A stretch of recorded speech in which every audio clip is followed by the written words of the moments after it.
In the Old Testament, there's only one place to have fellowship. That's under the blood.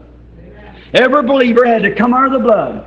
When the red heifer was killed, she was made for a sin offering. पुराने नियम में वहां संगति करने के लिए केवल एक ही स्थान होता था, वो है लहू के नीचे। हर एक विश्वासी को लहू के नीचे आना था।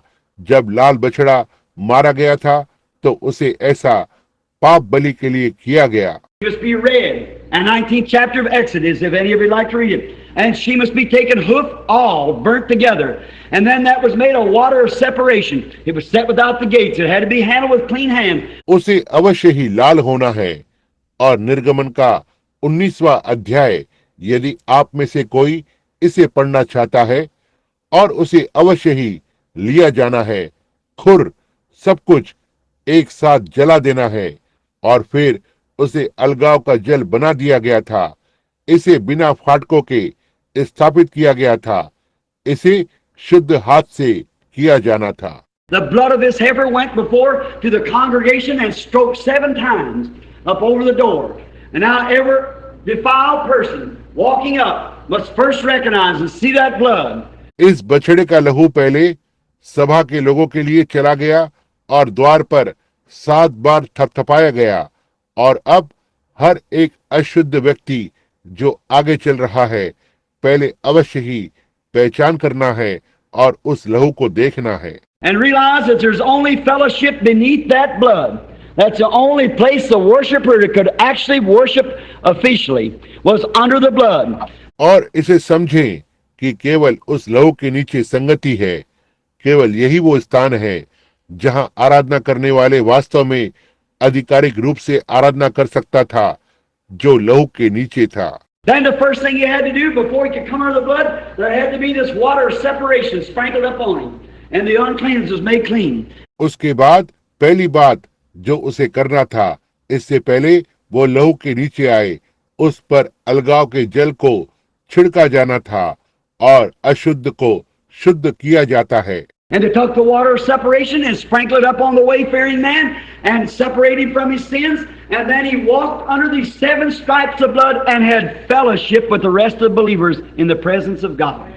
और उन्होंने अलगाव के जल को लेकर इसे मुसाफिर मनुष्य पर छिड़का और उसे उसके पापों से अलग कर दिया, और उसके बाद वो लहू की इन 7 धारियों के नीचे चला और बाकी के विश्वासियों के साथ परमेश्वर की उपस्थिति में संगति की।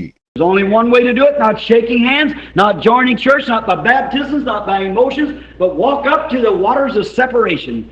Lay your hands by faith upon the head of Jesus and say, इसे करने का केवल एक ही तरीका है, ना ही हाथ मिलाना, ना ही कलीसिया में जुड़ना, ना ही बपतिस्मा के द्वारा, ना ही भावनाओं के द्वारा, लेकिन अलगाव के जल पर चलें, विश्वास के द्वारा यीशु के सिर पर हाथ रखें और कहें, I'm a sinner and you died in my place.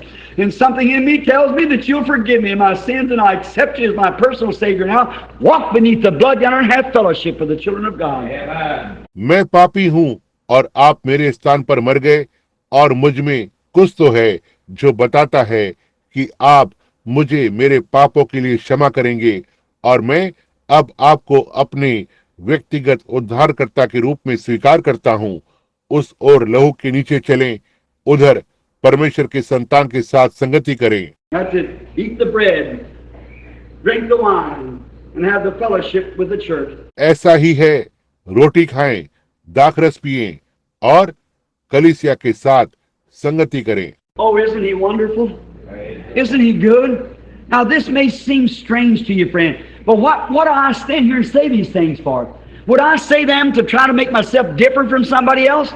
If I do, then I need to repent. ओह, क्या वो अद्भुत नहीं है? क्या वो भला नहीं है? अब यह हो सकता है आपको अजीब सा लगे मित्र, लेकिन मैं यहाँ क्यों खड़ा हूँ और ये बातें किस लिए कह रहा हूँ? क्या मैं उन बातों को कह रहा हूँ ताकि खुद को किसी और से अलग बनाने की कोशिश करूं? यदि मैं करता हूं तो मुझे पश्चाताप की आवश्यकता है। I'm saying it because God said it. Because it's God's word. And listen, there's coming a time, and now is, that when people are going from the east to the west trying to find the word of God and can't find it. मैं यह इसलिए कह रहा हूं क्योंकि परमेश्वर ने इसे कहा है, क्योंकि यह परमेश्वर का वचन है। और सुनना, वहां एक समय आ रहा है और अब है जब लोग पूर्व से पश्चिम की ओर जा रहे हैं, परमेश्वर के वचन को पाने की कोशिश कर रहे हैं और इसे नहीं पा सकते हैं।